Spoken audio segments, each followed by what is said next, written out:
Hey, welcome into Boston has entered the chat. If you love this show, you're going to love Hold My Banner on NESN as well. Ante Campbell and I go around the league, and of course, we cover the Celtics from every angle. Check out Hold My Banner. It's available on YouTube, Spotify, Apple, Amazon, and wherever else you get your podcast. In the meantime, in between time, Boston has entered the chat. That's right. Travis Thomas here with George Valecki. I really like your shirt, my friend. Can we get a little look at this? Astronomical? ISO Cam J, ISO. Look at this. Big astrology guy, you know? Are you? It's an astronaut. I like that. It's a little astronaut action. Doing a little... Yeah, I see that. I don't know. So I guess for our listening audience, we have to describe the shirt. It's a white astronaut, shirt. Man. Oh, I got some lunch on my shirt. That's all right. We don't need to zoom Stitch in. out astronaut with colors, my guy. And a nice little dew on top. T, how we doing, bro? I'm good, man. I got to tell you, man. What a weekend. Weekends for me are hard, bro. It's so many responsibilities. Husband, dad, all the things. Chauffeur, show host. It's a lot going on. I may need a nice post-show beverage with you. All right. If you have time. All right. Johnny Maybe Walker Black. Yeah, maybe one of those days. Coming up in this program, though, we continue our coverage of the fallout from the Brad Marchand trade. We'll talk about that. Plus, we'll look around the NHL for the winners and losers now that the trade deadline has come and gone.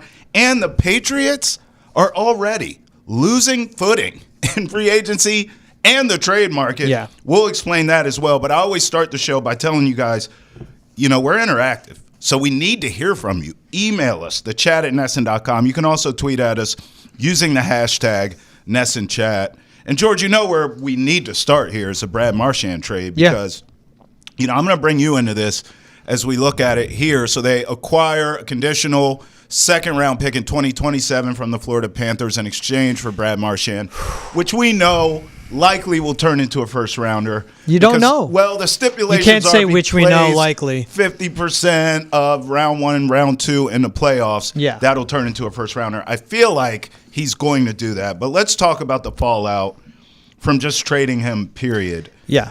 You know, I was on WEEI this weekend, and I just opened up the phone lines. I said, listen, I gave my opinion on the trade, which was, we had talked about on the show. I mean, I was throwing out teams I thought he was going to go to. I thought it was inevitable that Brad Marchand was traded.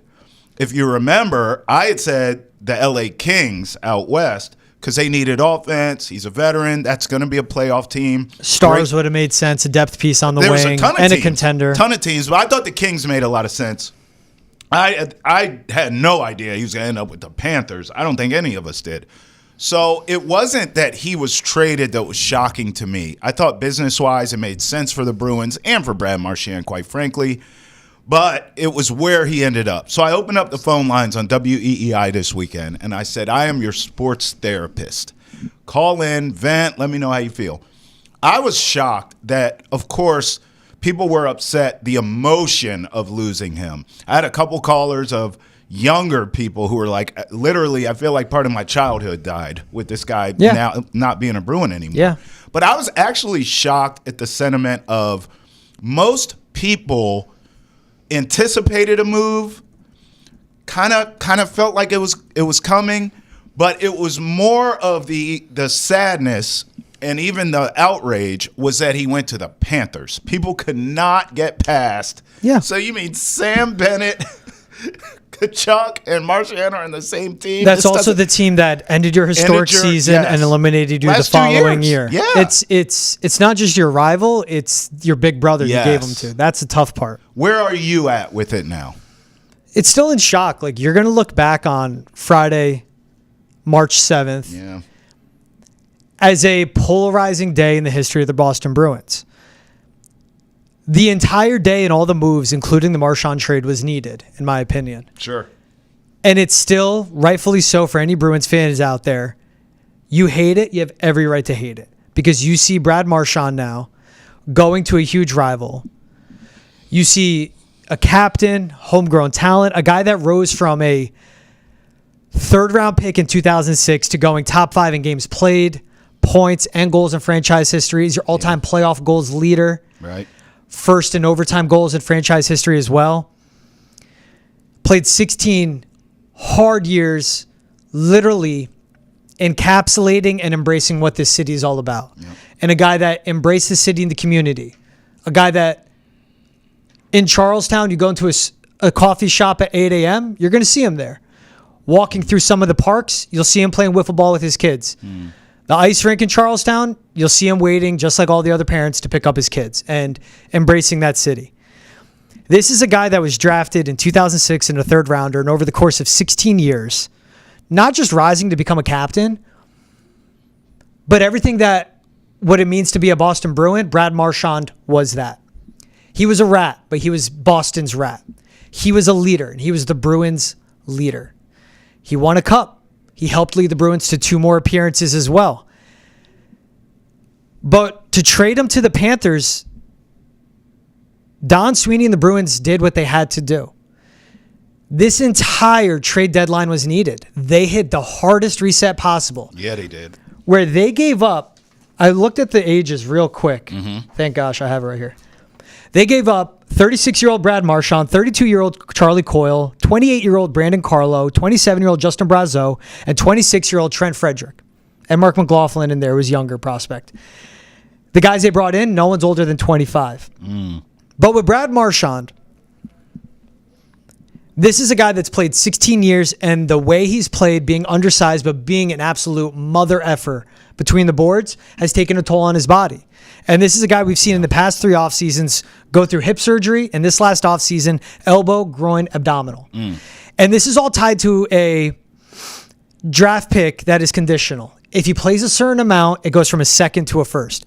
If Brad Marchand's going to play, he's going to play. That will become a first. There's a complete question mark if he can even play in the playoffs. Like, he's not going to be ready until the postseason begins. So take away and be objective in this in some way of, yes, he's the captain. Yes, he's an all-time Bruin. Yes, he's a legend. Yes, he's someone you saw from the day you first became a Bruins fan to today, play this many games, score these many goals, and win a cup. And in that really long drought, right? But end of the day, he was a 37-year-old winger who gave everything to this franchise and had nothing left to give. And by all the reports coming out, sounded like he wasn't going to stay when it came to being a free agent this offseason. The Bruins did what they have to do. Right now, they have 4 first-round picks, which could become 5 in the next 3 drafts. And if it stays as a second, they have 4 second-round picks. Best case, he plays, he returns in free agency, and you get a first-round pick. Worst case, he doesn't play, he walks, you get a second-round pick. The team needed to hit reset. They got younger, they got faster, they got more skilled, they got better up the middle. Everything they had to do, even if it's some prospects. Trading away a Brad Marchand hurts. Brad Marchand fighting to get to Florida, he did what's best for him. And the Bruins did right by Brad to send him to a contender and keep him on the East Coast, which by all reports sounded was important to him, which makes sense for his family. It sucks it's the Panthers. It sucks he's going to take the ice next to Sam Bennett, who almost knocked him out of the playoffs last year for sucker punching him. Yep. Well, pretty much did. He did sucker punch. Yeah. No. He sucker punched him and concussed him. Yep. Kachuk, Sam Bennett, Brad Marchand on the same line. That's a rat line in the best way possible. And everyone in Florida is going to love that. And they're going to shower the rat with their rubber rats, which they've been doing since the inception of that team pretty much. This sucks. It sucks. It absolutely, one more time, sucks, guys. And I understand. Because as I talk through it more, it hurts. Yeah. You know what sucks too? Is this team is bottoming out. And this franchise is bottoming out. After a 10-year run of making the postseason. After a run of appearing in the Stanley Cup Finals in 13 and 19, right? And winning 1 in 11. This long-tenured connection to Bergeron, Chara, Krejci, and Marchand. There's no one left from that. And maybe he could still return. But Don Sweeney did what is best for the Bruins, did what's best for Brad Marchand at this point in his career, and they did right by the legend as well. Those things don't have to be mutually exclusive. Making really difficult decisions is part of running a franchise, and making really difficult decisions is needed to get this franchise back on track. We're going to dive in. We're going to go through all the deals that go through it. It hurts so much to see Brad Marchand go to the Panthers, a team that ended your season the last 2 years, and not just ended the season, but you go back 2 years and took the most historic, the greatest regular season of all time, and just crumpled it up like it was a piece of paper and threw it to the side in the first round. That hurts. I understand it. But what would Brad Marchand been the rest of this season? Off-ice leadership? I don't know how valuable that is. And what the Bruins are going to do now, because the eyes have to turn to David Pastrnak, Pavel Zacha, Elias Lindholm, Charlie McAvoy, when they get back on the ice, Nikita Zadorov, a guy that's going to be there, Jeremy Swayman, who they just extended. Those have to be the leaders. Who's going to wear the C? Charlie McAvoy, David Pastrnak. They have to show that they can do that. This was so tough to comprehend when it went down. And I hate the NHL for how long it took the details to come out. That's the worst. Everything went down at 3 o'clock. We didn't know anything until 6 p.m. Right. Insane. Dot your I's, cross your T's, get all your punctuation right. This hurt, but it was needed. And I don't expect Bruins fans to ever get over it either. I understand why it hurts. This is part of being a fan. You're going to go through the lows, and it's going to crush you. You're going to go through the highs, and it's going to be like unlike anything you ever experience. And Brad Marchand, for a guy that grew up in Jersey and is a fan of the Rangers, I hated him. And then I got to Boston, and you realized how much this city rallies around him and how he embodies everything about being in Boston. Because everyone knows about the city, how hardworking it is. And there's no city like it, especially with the knowledge and the passion for the sports here. It sucks, but it was the right move. And it sounds so weird to put those two things in the same sentence, but that's where I keep going around. Because as you said, T, and when I just ran through it, it goes, end of the day, he gave you 16 great years, a Stanley Cup championship, 2 more appearances, all these all-time rankings. Again, being top 5 in games played, points, goals, first in playoff goals, first in overtime goals, first in shorthanded goals, a legend on the penalty kill, an amazing two-way player. And outside of Alexander Ovechkin, since Ovi and Marchand entered the league, he is the second best right winger, statistically, right behind Alexander Ovechkin, who's chasing the all-time goals record right now. He did everything you want in a superstar, and Don Sweeney did everything he had to do to get this franchise back to where it needs to be. I think that's well said. I completely agree. And I have a unique perspective, as you mentioned, Alexander Ovechkin, because I covered the Caps forever before I came here to Boston. Yeah. And you nailed it. I mean, outside of Boston, he was probably one of the most hated players in the NHL. Yes. But it's one of those things where it's like when he's on your team, I mean, you revere him. You worship this guy. He is Boston, as you so, eloquently, I thought, laid out there. Mentality, the way he played, the way he carried himself, blue collar, everything about him, even being undersized, scrappy. Yeah. I mean, this guy is the epitome of the Boston Bruins. And to not have him here, and you said this too, and I think that's a unique perspective of there's no one left from that Cup team now. No. And so this is a complete, now they're calling it a retooling. And I agree with that kind of verbiage. It's a rebuild. Well, a rebuild, I automatically think of, you come in, you demolition the house all the way down to the studs and you build it. I don't believe that's the case. I think you do have a really strong foundation here, obviously, in Pasta and Sway and some of the players you mentioned. So it does, I understand why they want to use the wording retool, because it does feel that way. You're not starting from scratch like a lot of these teams in the NHL are. And in fact, I mean, even when we come back later, we're going to talk about how the death of the Bruins playoff berth is premature as of now. But I do think moving on from him, and not just him, Carlo and Coyle and all these guys, you move on now, you have draft picks out the yin-yang over the next few years. I just wonder, sort of what I said, how do you rebuild or retool around Pasta, Sway, and some of the talent you already have? Yeah. I am curious to see how the Bruins do that. And I'm curious sort of the formula in which they go about doing that. I wonder what kind of team you're going to build. Yeah. For years, it has felt like the Bruins brand, even before I got here, was always defensive, rock fight, punch you in the mouth, tough, and they would win low-scoring games. Then I got here, and that flipped on its head. I mean, this team was high scoring. They broke all kinds of regular season records, as you alluded to a few years back. And, they sort of felt like the new NHL. Speed, scoring, exciting. And they didn't win anything with it. So now I just wonder what direction the franchise goes in. Because listen, all these draft picks, I mean, you have Pasta, you have Sway. You can really dictate what you want to do, the future of the Bruins wise. And I just wonder how they're going to build that. I do want to see that. By the way, just to add insult to injury, I know he's not playing, but the Panthers are here playing the Bruins tomorrow night. I mean, he's going to be in the building. He's going to be in the building. It's going to be odd, but that's part of it. But we've seen this, George, we've seen this around sports too. Football, baseball, basketball, all these legends just with look one at Boston. team forever. They don't always end there. Johnny Damon to the Yankees. Right. Ray Allen, who's a free agent signing, but signs with the Heat. It doesn't always end with the storybook. Sometimes it does. And look at the Bruins. Torrey Krug, Zdeno Chara. Right. Guys that wanted to stay, but it seems like it came to a head when it comes to negotiations. And we heard the reports like Emily Kaplan of ESPN saying it wasn't terms, it was 3 years, it was the AAV. Then Elliot Friedman coming out with, it was really the compensation terms set aside. And it came to a point too where the Bruins, with the cap, is going to grow and it's going to explode. Like they offloaded a Brandon Carlo who was very cheap for his talent and very young. They offloaded a Trent Frederick and a Charlie Coyle as well. Restricted free agents, guys that were still there. They got younger and they just hit that really hard reset and they needed to revamp their farm system pretty much.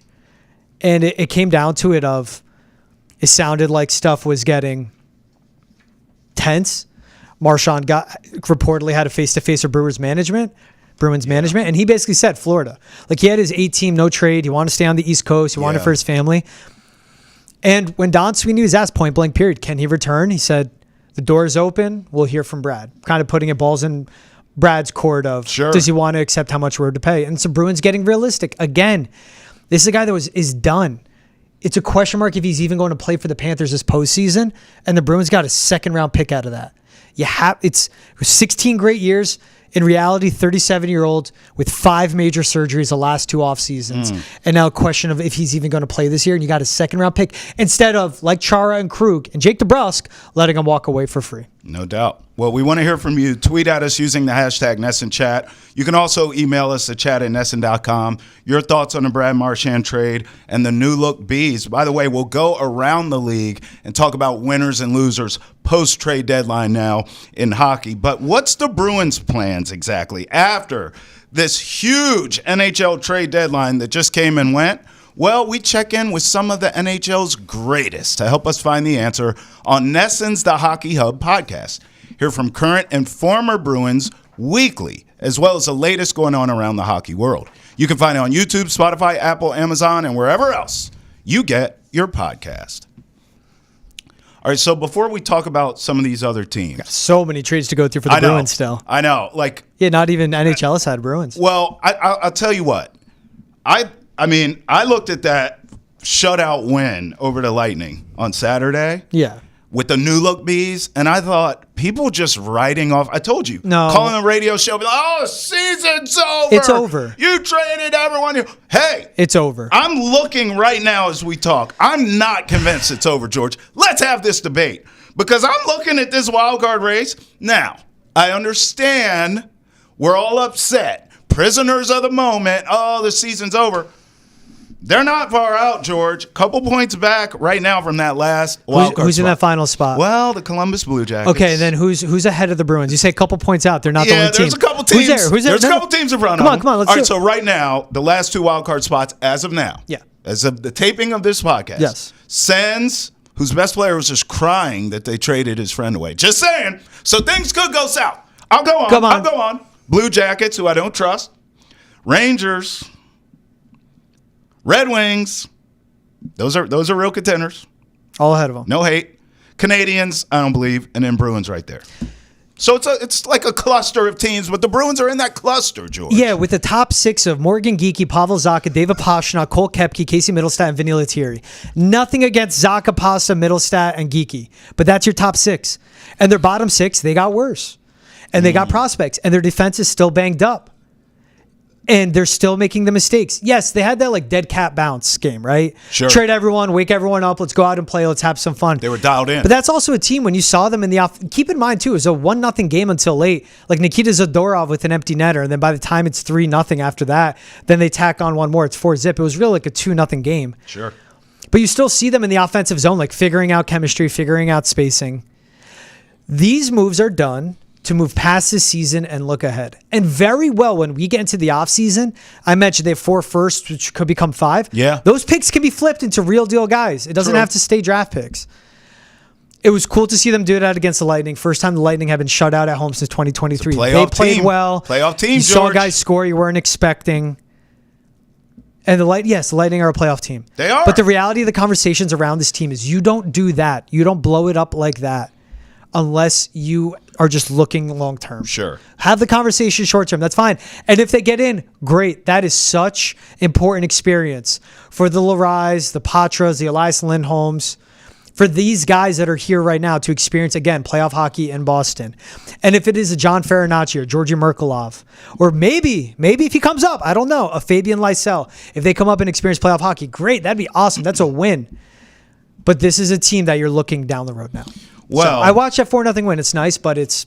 They beat the Lightning, playoff team, and I think we're going to learn a lot here in the next 3 games. We already said Panthers come here tomorrow night. They go to Ottawa, then they're home against Tampa Bay. Those are your next 3 games. Those are all playoff teams. So let's see. I mean, look, if they rattle off, let's just say, I mean, obviously, if they win all 3, I mean, we have to revisit this conversation. But even if you go 3-1, I just think the sort of death of their playoff hopes is a little premature. Things happen in this league. I hear you. I know the injuries. But again, sometimes when you're forced into a corner and your team is, and everyone's telling you, oh, season's over, they're just playing it out now, playing out the side, there's nothing. No, you're like, wait a minute, I'm a pro just like this guy across from me. I don't care about that. And you're playing teams that no one expects you to beat. I just told you next 3 games, Panthers, Ottawa, Tampa. I would not be shocked if in these next 3 games we see a carryover of what we saw from the Lightning game. I would not be shocked at all. Now, if the Bruins make the playoffs in the end, would I be shocked? Yes, I would. Pleasantly surprised. But I'm just not willing to write them off just yet. I think this team, what we saw against Tampa Bay this weekend, this is who they are. They're going to fight tooth and nail to the very end. Now, of course, we can have the debate, are they talented enough to leapfrog some of these teams that are ahead of them? Okay, that's a fair debate to have. But one thing I think we both know, George, is this team's not going to go quietly into the night. And if I'm one of these teams in the cluster trying to make the wild card that I just named, I don't want to play Boston. I don't want to deal with Boston right now. Maybe earlier in the year I did when they were having issues and firing coaches and all that. But I don't want to see them right now. A team that everyone's saying, oh, they're going nowhere fast, they're rebuilding, they're playing for the future. That may be true, but in the present right now, this team is still going to show up and try to beat you down. Again, in that cluster, Ottawa, Columbus, both the wildcard teams, Rangers, Red Wings, who I do like both, Canadians and Bruins. That's a cluster right there, even though the Islanders are in it. I'm not talking about them. So I feel like Rangers and Red Wings, just the fact they're even in this position is shocking to me. I thought they would both be better this season. The Sens, their best player, Kachuk, was crying because they traded his boy, and I never believed in the Blue Jackets to begin with, but it's cost me a lot of money because all they do is keep winning. I don't know, George. I could see the Bruins just pushing till the very end. Even if they don't get in, I still think they're going to be a factor. You're not buying it. Because it's trying not to that, rally you. It's fine. I'm not going to get rallied. Like Cole Caulfield, Nick Suzuki on the Canadians, who they held on to everyone, too. They did. They could have sold their rentals. Yeah. But they're right there, and that's a young team that plays That's a young fast and team. scores a lot of points. They are. The Rangers got better at the deadline, and they're a team that just needs to wake up. I understand the tight race. And this Red Wings team is... I love seeing Mo Sider, Lucas Raymond emerge, and I just love seeing what they have and their best players as well. And those guys are the finally 3 shine teams through. right there. Canadians. And the Islanders are always going to be gritty and they're just going to be stingy and they're going to play them hard. What I want to do, I want to look at, let's go like a little rapid fire because this team, they got better long term because that's what I want to get into. Look at the Charlie Coyle trade. Yeah. Tough to part with him, but you get Casey Mittelstadt back, who is a top 6 center, which is really important for them to get better up the middle. Will Zellers in a prospect, 37 goals in the USHL this season. He's projected to finish with 48 goals. That's what's big. And this guy was a 3rd-round pick. Yeah, he's smaller in stature, 5'11", 180. He's 18 years old, but he has a good 200-foot game. He is and what he lacks in size makes up in skill, speed, ability, vision, IQ. They flipped that 4th-round pick they got in the Trent Frederick trade for Henri Jokiharju, who is 6 foot, 200 pounds, can get you 20 points a season, 60 games a year on the blue line, which is important. Mark McLaughlin for Danny Misyul. They flip as well. Like, they made a lot of good moves throughout this deadline. And, like, think of even the trade that they did with Brandon Carlo. Get a first rounder for Toronto and Fraser Minton. 20 years old, 6'2", 190, left shot, can play center or left wing. Second round pick. In 4 years in junior hockey, 201 points in 217 games. So he's executing at that level, which is important. And that is something where they're getting serious, where they go, fine, Carlo, go to the Leafs. We want someone good in return. You got to up the price if you're going to trade him, especially within the division. Especially there. Not just. And Brandon Carlo was a great player, and he was homegrown. But it got to the point at his size and how he played defensively, to a point where he was soft. The Bruins go, you are what you are. We're going to move on at this point. And they made the tough decisions. The Trent Frederick, sending him and Max Jones, getting Max Wanner, a defenseman, 6'3", 185, so faster, just 21 years old. Scouts say he is a hardened, aggressive shutdown defenseman in the NHL. That's their vision with him. That's what they got with him. Move Justin Brazeau, who was good, but was going to be a free agent for Mara Husnudinov, going to get that right, and bring back Jacob Lauko. 5'9", 175. That's Mara. Left shot forward, 22 years old. A Russian, 74 games of NHL experience. Not a lot, but you take it. And Lauko, who's a 4-year player in the league. And all in all, look, they shipped out 3 homegrown prospects, almost 3,000 career games, almost 700 career goals, 370 career postseason games in those guys. They got a second, a fourth, a future first, a future sixth, a future second, Fraser Minton, a center left wing, Casey Mittelstadt, a center, Will Zellers, a center, Max Wanner, Henri, Daniil, Misyul, all defensemen, and then 2 more forwards. And they went from being one of the oldest rosters in the NHL to right now the second youngest. And again, those guys range from age 25 to 18. They hit such a hard reset. And now in the next 3 drafts, 4 firsts, 4 seconds, 2 thirds, 3 fourths, 2 fifths, 2 sixths, 3 sevenths.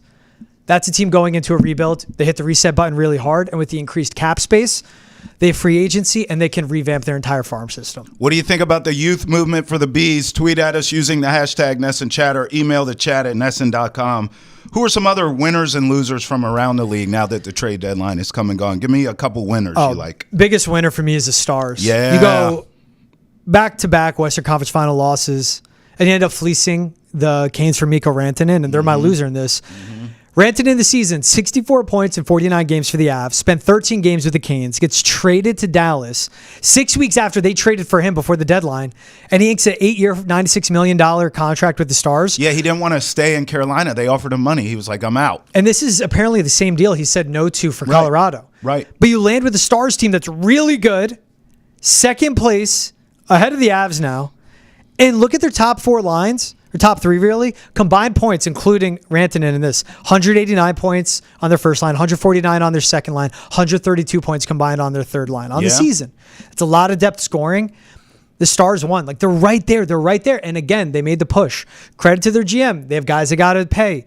They have other restricted free agents. Figure that out down the road. Get a cup now. I think the Stars are such big winners. He doesn't have to pay state income tax there either. Yeah, they kept floating that. It's just like, I guess it's still half your games are outside of Texas. So, like, and that's it's game checks, and where the game is played, that's where you pay the taxes are, including all the Canadian games too. Sure. So, like, yeah, for sure. Like, half of your games, no income tax, cool. I just don't buy that so much of there was a disconnect. And, like, I'll go right to my losers. The Hurricanes are massive losers. Yeah, they are. Because you trade away Martin Nikas, who is, you hope to be Rantanen at some point, for the guy, which, that makes sense. They're going to get a deal done.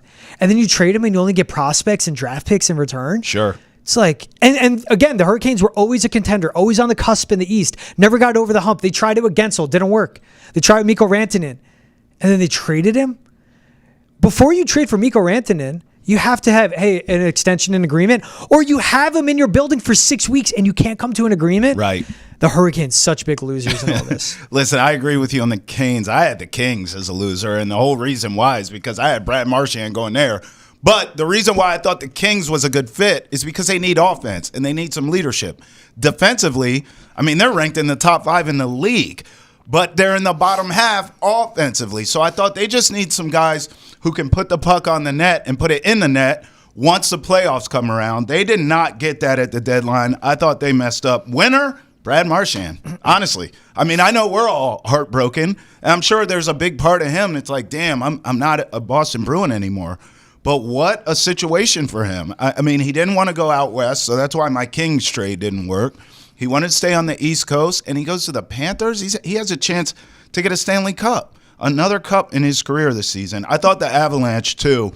Brock Nelson, they add. Charlie Coyle, they add. I mean, the Avalanche, year in, year out, have a chance to win this damn Stanley Cup every year. Yeah. And they stay, what I like about them, they stay aggressive. Yeah. They're always constantly moving, shaking, bringing in players, trading players, trying to get better, trying to kind of figure out the right formula.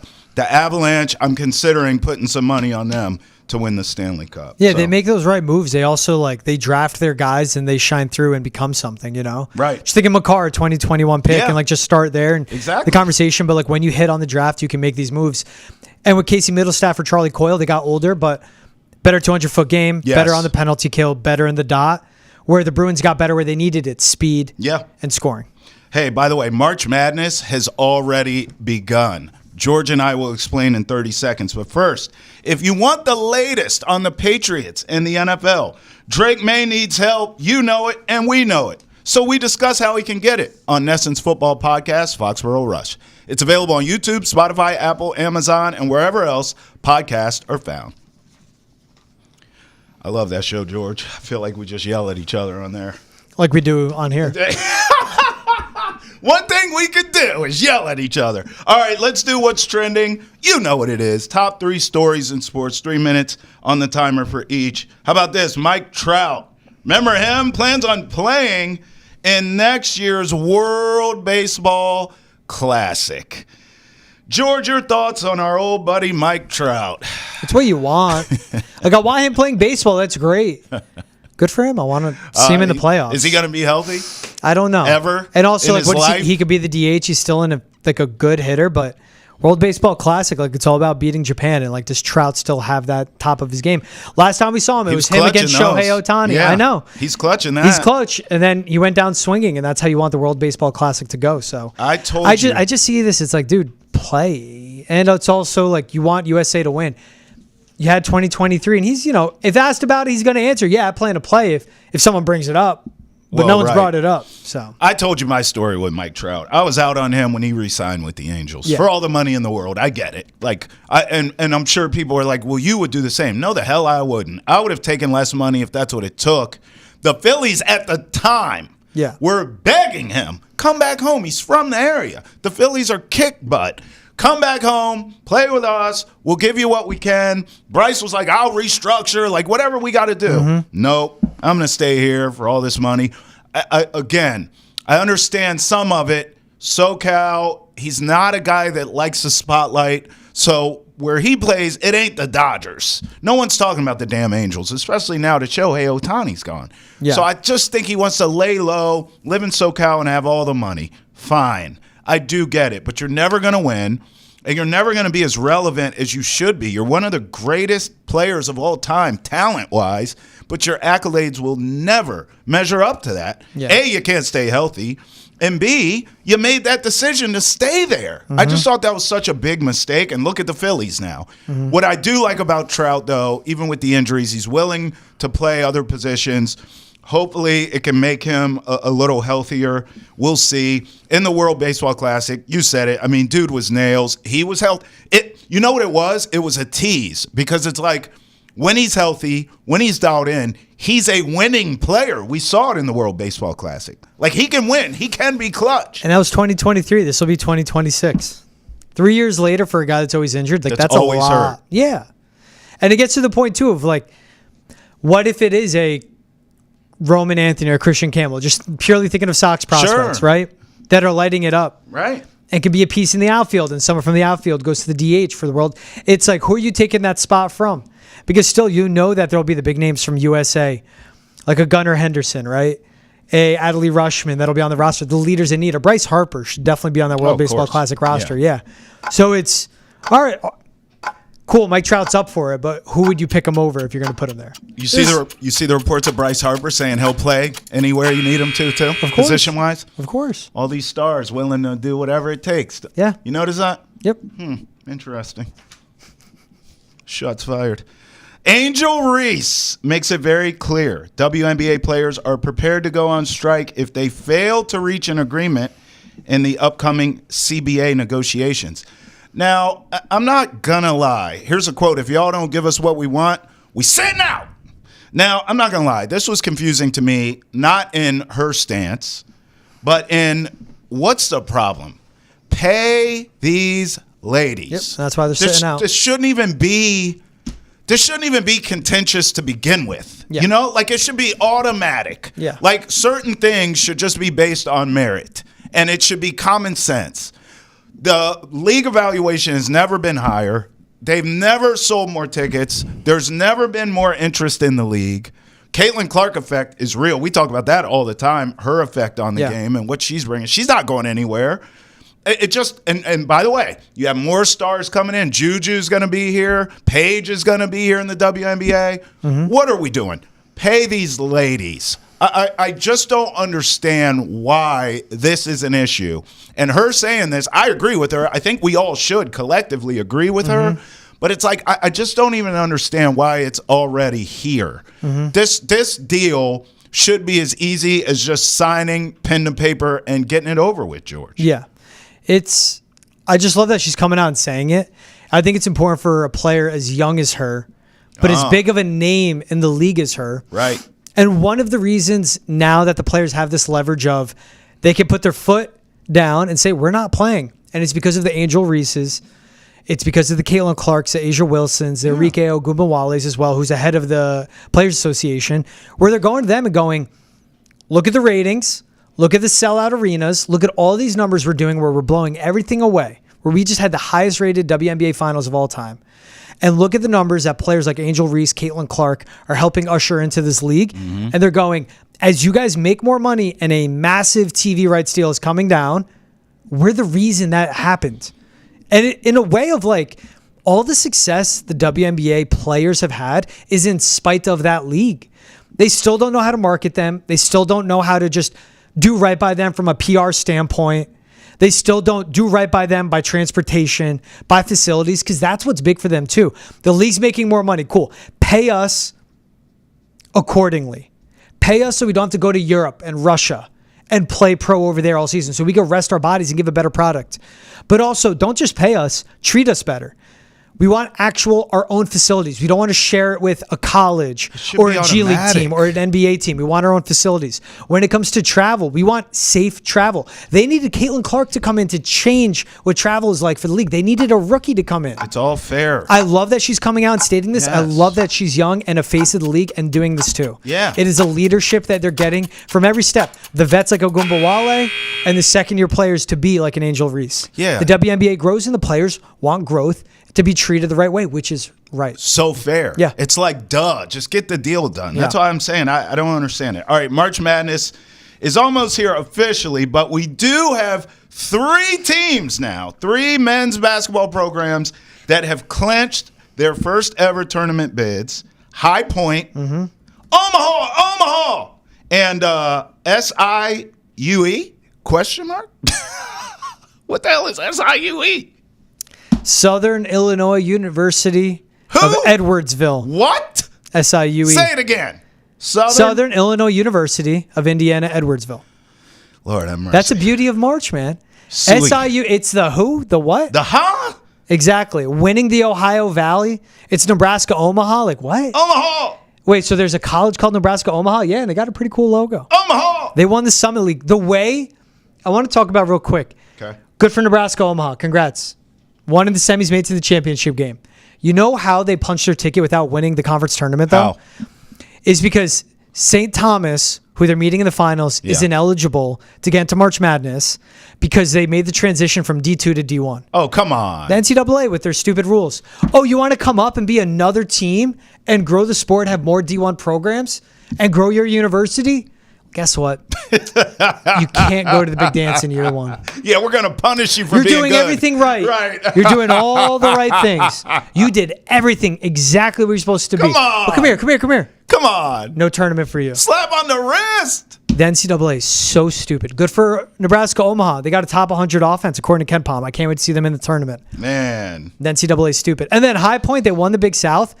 Dude, Ken Palm, 25th in offensive efficiency. They have their top 5 scorers, 4 seniors, 1 junior. They can all shoot. They can't defend. Don't no, do come this. on. But that's what. These are all sacrificial lambs, George. No. This is so not. High Point's going to win a game? Yes. Oh, yeah?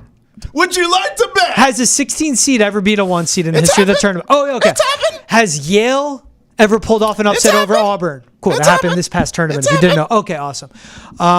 St. Peter's. Did they make an Elite 8 Final Four Let's run? bet No, right did now. St. Peter's. They did. Okay. Let's bet right now. Yeah, High Point's going to win a game. Know who they High Point's going to win a game. Want to bet it? Yes. Yes. I don't know what we're betting. Bottle of whiskey. My price is always the same. Oh.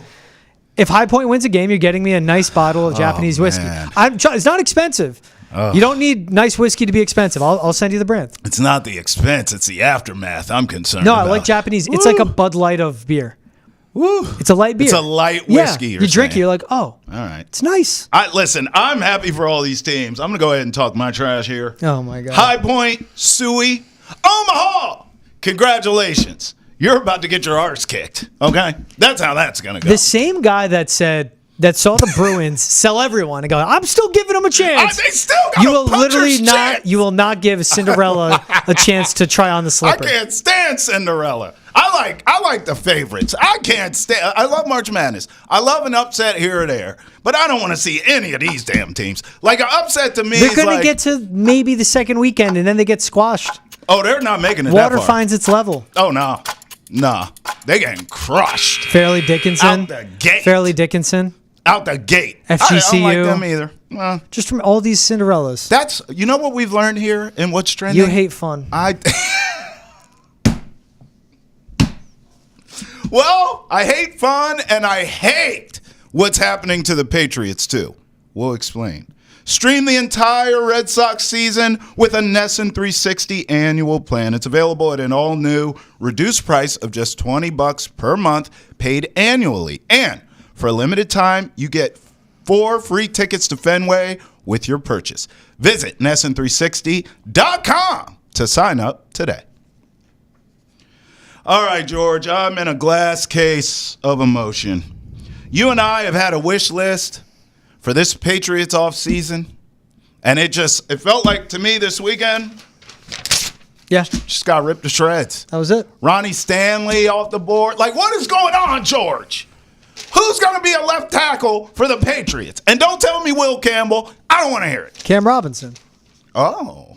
It's just, do again, like good that. players don't hit it. And for Ronnie Stanley to get 3 years, $60 million, $44 million guaranteed, so $20 million a year. While the Patriots are in a place where they can overpay. But he wasn't even able to get to the legal tampering period because the Ravens weren't going to let it get that far, which is genius on their part. Smart. And let me do the quick of what they could have done for Ronnie Stanley. But what I saw was same thing. You go 3 years. Yeah. Signing bonus, say on the pure signing bonus, they give him more. Sure. With no void years, they could have made that work. Oh, he would have got Just way more like money with 50 the million. Patriots. And that they could have given him up to, let's say, where you're going to get 25 a year, like overpaid. They're going to have to do that for Cam Robinson still.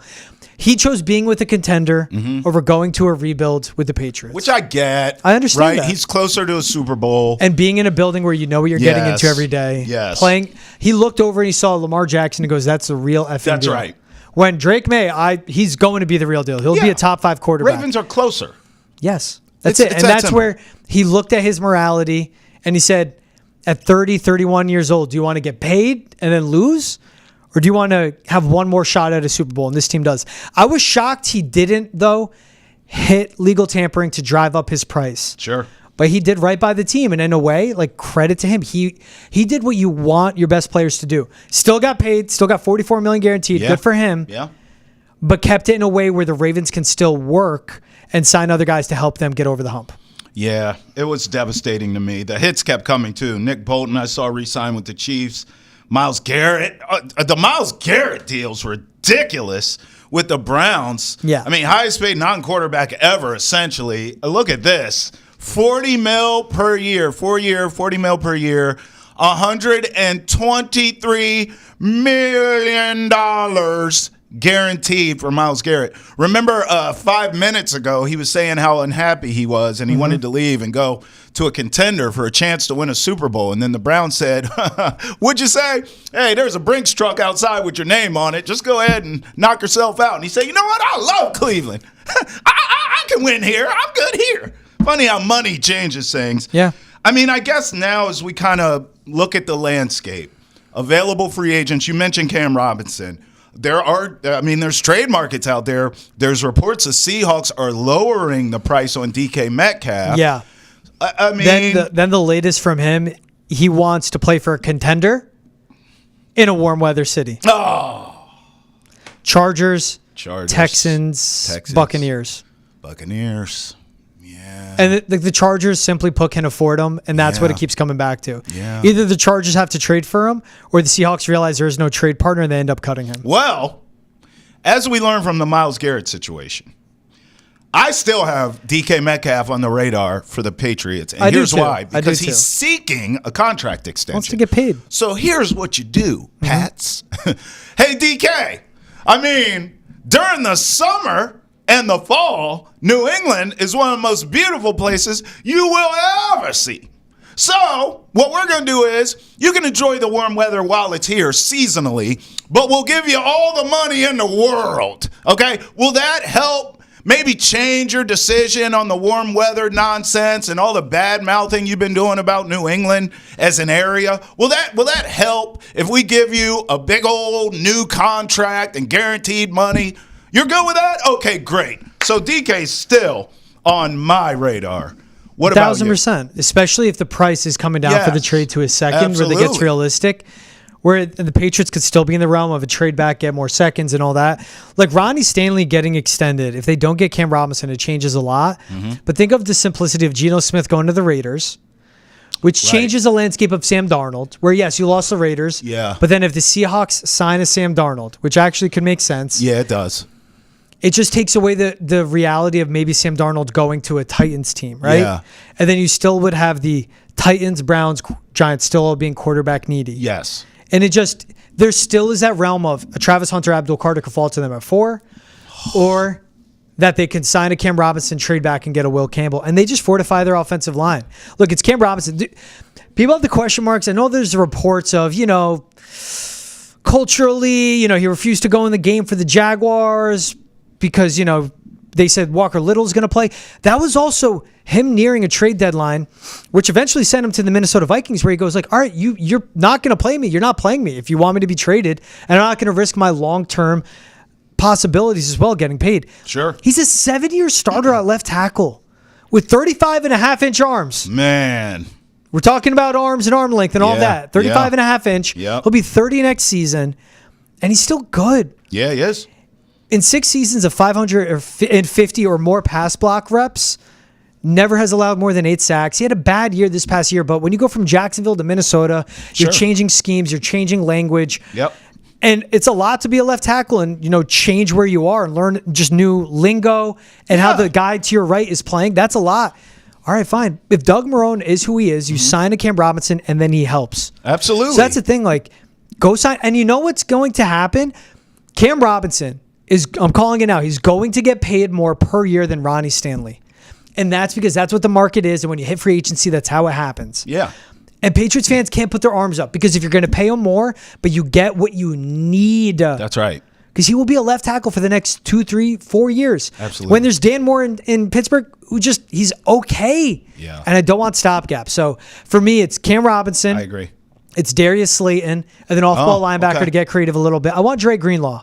6 foot, 230 pounds is an absolute missile. All right. He'll be longer return from that torn Achilles. And here's the thing of it. Like, there's the DK Metcalf talk, and I get it. If they miss on DK, you get a Darius Slayton. People can be like, well, what? He's not even a wide receiver 1. Younger.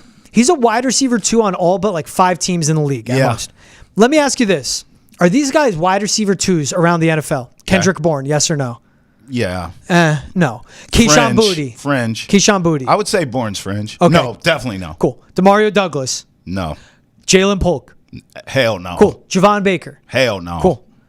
You're getting a guy that would be a wide receiver 1 on your team and wide receiver 2 so many other places. Yeah. Go sign a Darius Slayton. How about DJ Reed at corner? I want someone the opposite side of Gonzo who I like it. Who can make splash plays. And now good luck throwing the ball on my defense, right? Yeah. I feel like DJ Reed, because he's played alongside Sauce Gardner already, Yeah. kind of gets it. Kind of gets like, okay, they're likely not going to test this Christian Gonzalez kid much. They're coming my way, and I'm going to be ready for it. I think that's just a unique sort of perspective to have as a corner in this league. I know a lot of guys want to be the man, right? But DJ Reed, I think, uniquely understands, hell, I can get paid like a 1 in New England. I can get paid like the top corner because Gonzo hasn't hit the market yet. But he knows how to be Robin to Batman, if that makes sense. That's fine. And I think with what Vrabel and the crew is going to do up front in the front seven of this defense, if you put those two, DJ Reed and Gonzo back there, you are not having success throwing the ball on the Patriots. And they are in one-on-one shutting everything down. No, I definitely like air. that. They need to get better on the outside for sure, right. defensively. That's right. And left tackle, please, football guys. On the outside everywhere. Tackles, edge rushers, corners. Yes. And receivers. Yes. And we're on the outside looking in. And we thank you for rolling with us here on Boston Has Entered the Chat. Till next time, when we enter it again, for Travis Thomas and George Malecki. Peace. Later.